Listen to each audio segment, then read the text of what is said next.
There's no feeling more intense than starting over. If you deleted your homework the day before it was due, as I have, or if you left your wallet at home and you have to go back after spending an hour in the commute. If you won some money at the casino and then put all your winnings on red but it came up black. If you got your best shirt dry cleaned before a wedding and then immediately dropped food on it. If you won an argument with a friend and then later discovered that they just returned to their original view. Starting over is harder than starting up. If you're not ready for that, like if you've already had a bad day, then what you're about to go through might be too much. Feel free to go away and come back. I'll be here. Alright, thanks for coming with me on this trip. I'll understand if you have to take a break at any point. Just find a safe place to stop and quit the game. And don't worry, I'll save your progress, always, even your mistakes. This game is a homage to a free game that came out in 2002, titled Sexy Hiking. The author of that game was Jazuo, a mysterious Czech designer who was known at the time as the father of B games. And B games are rough assemblages of found objects. Designers slap them together very quickly and freely, and they're often too rough and unfriendly to gain much of a following. They're built more for the joy of building them than as polished products. In a certain way, Sexy Hiking is the perfect embodiment of a B game. It's built almost entirely out of found and recycled parts, and it's one of the most unusual and unfriendly games of its time. In it, your task is simply to drag yourself up a mountain with a hammer. And that act of climbing, in the digital world or in real life, has certain essential properties that give the game its flavor. No amount of forward progress is guaranteed. Some cliffs are too sheer or too slippery, and the player is constantly, unremittingly in danger of falling and losing everything. Anyway, when you start Sexy Hiking, you're standing next to this dead tree that blocks the way to the entire rest of the game. It might take you an hour to get over that tree, and a lot of people never got past it. You prod and you poke at it, exploring the limits of your reach and your strength, trying to find a way up and over. And there's a sense of truth in that lack of compromise. Most obstacles in video game worlds are fake. You can be completely confident in your ability to get through them once you have the correct method or the correct equipment or just by spending enough time. In that sense, every pixelated obstacle in Sexy Hiking is real. The obstacles in Sexy Hiking are unyielding, and that makes the game uniquely frustrating. But I'm not sure Jazuo intended to make a frustrating game. The frustration is just essential to the act of climbing, and it's authentic to the process of building a game about climbing. A funny thing happened to me as I was building this mountain. I'd have an idea for a new obstacle, and I'd build it, test it, and it would usually turn out to be unreasonably hard. But I couldn't bring myself to make it easier. It already felt like my inability to get past the new obstacle was my fault as a player rather than as a builder. Imaginary mountains build themselves from our efforts to climb them, and it's our repeated attempts to reach the summit that turns those mountains into something real. When you're building a video game world, you're building with ideas, and that can be like working with quickset cement. You mold your ideas into a certain shape that can be played with, and in the process of playing with them, they begin to harden and set until they're immutable, like rock. And at that point, you can't change the world, not without breaking it into pieces and starting fresh with new ideas. For years now, people have been predicting that games would soon be made out of prefabricated objects, bought in a store and assembled into a world. And for the most part, that hasn't happened, because the objects in the stores are trash. I don't mean they look bad or that they're badly made, although a lot of them are. I mean they're trash in the way that food becomes trash as soon as you put it in the sink. Things are made to be consumed and used in a certain context, and once the moment is gone, they transform into garbage. In the context of technology, those moments pass by in seconds.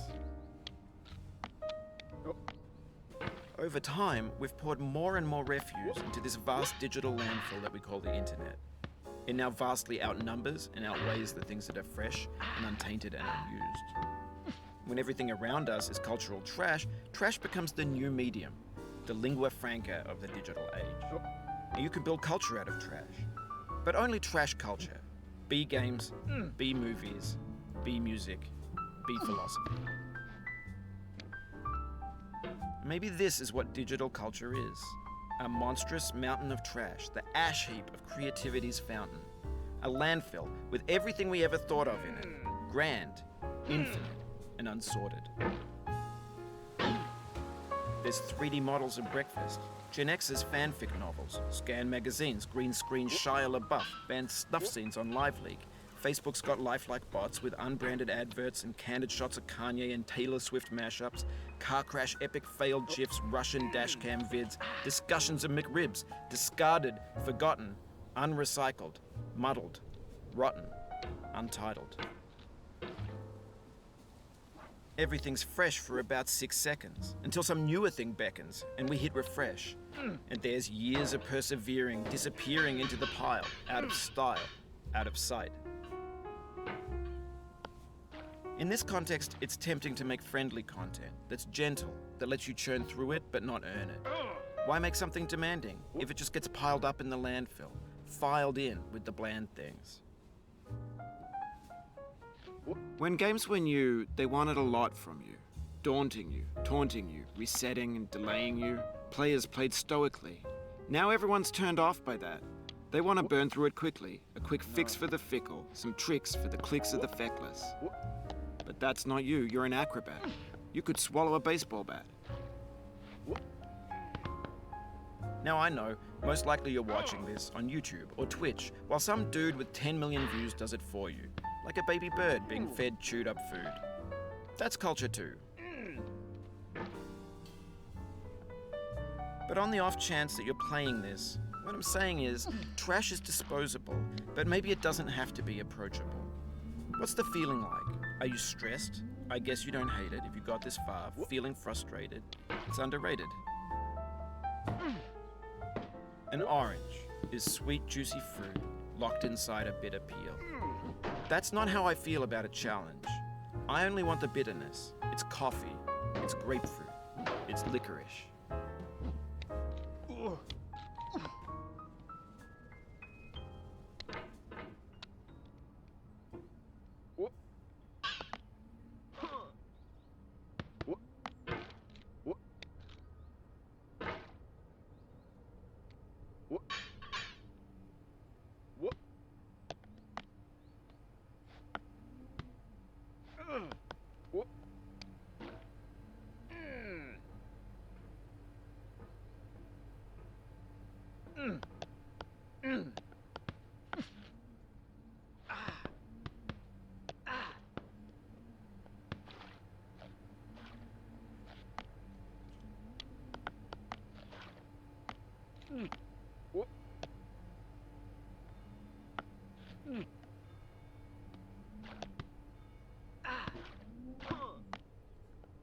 Oh, you just lost a lot of progress.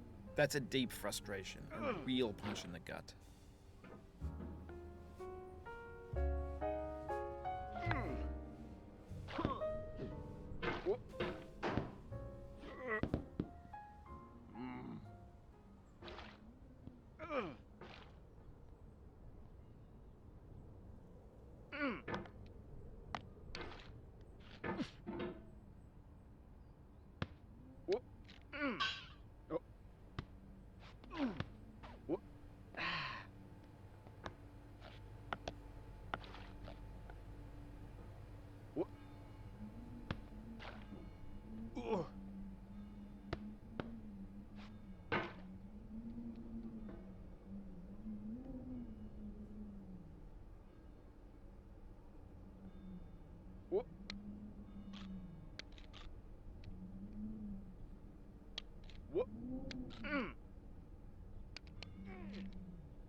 Oof, sorry about that.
It feels like we're closer now, composer and climber, designer and user. You could have refused, but you didn't. There was something in you that was hidden, that chose to continue.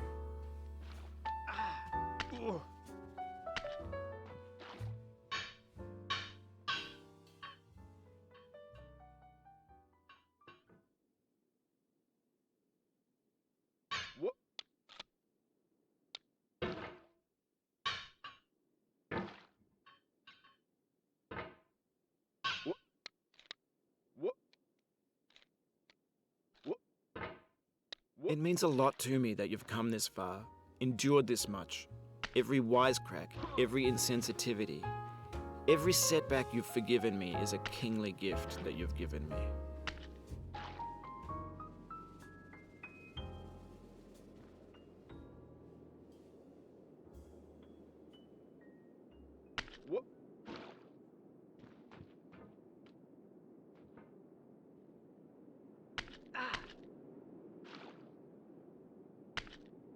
We have the same taste, you and I. It's not ambition. It's ambition's opposite. An obdurate mission to taste defeat. You'll feel bad if you win, so I put this snake in for you.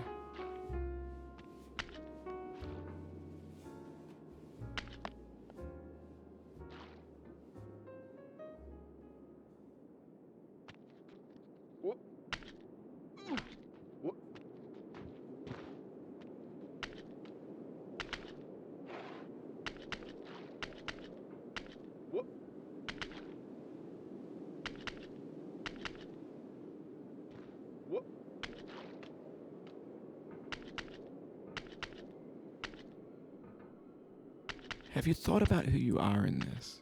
Are you the man in the pot, Diogenes? Are you his hand?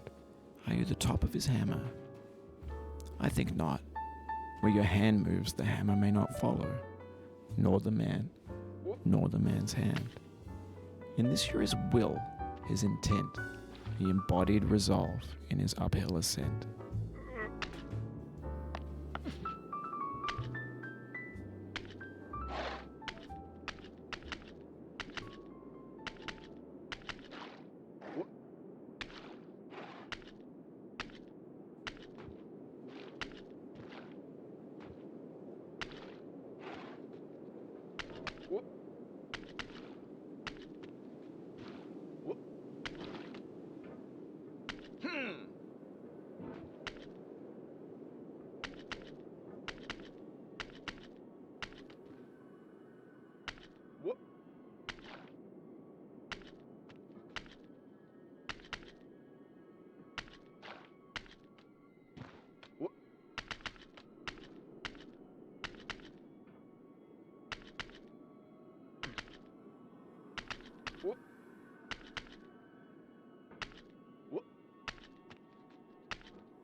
Now, you've conquered the ice cliff, the platforms, the church, and the rectory, the living room and the factory, the playground, the construction site, the granite rocks, and the lakeside. You've learned to hike. There's no way left to go but up, and in a moment I'll shut up. But let me say, I'm glad you came. Oh.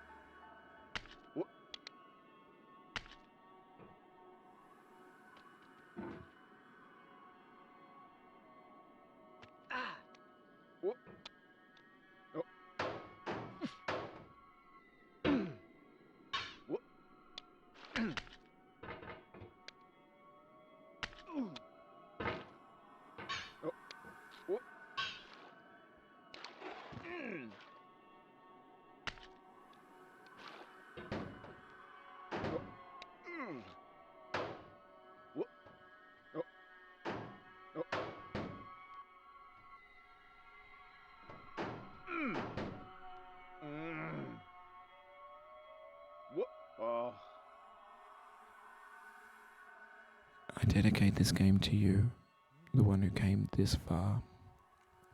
I give it to you with all my love. Oh no.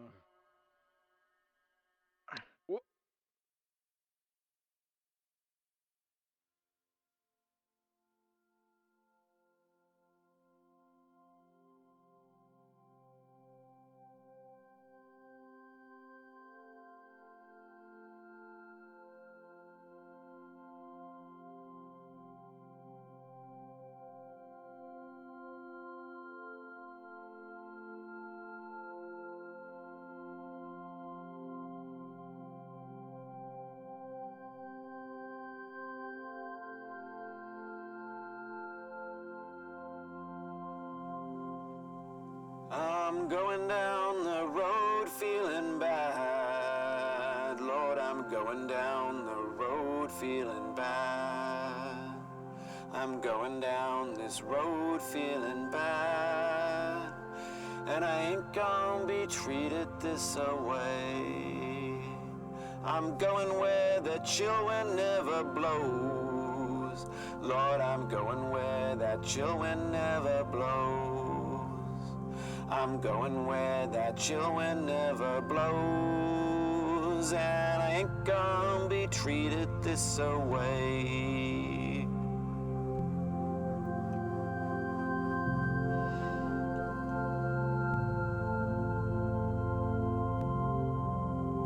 I'm going where the climate suits my cauldron. I'm going where my cauldron's never cold. I'm going where the climate suits my cauldron. I ain't gonna be treated this away.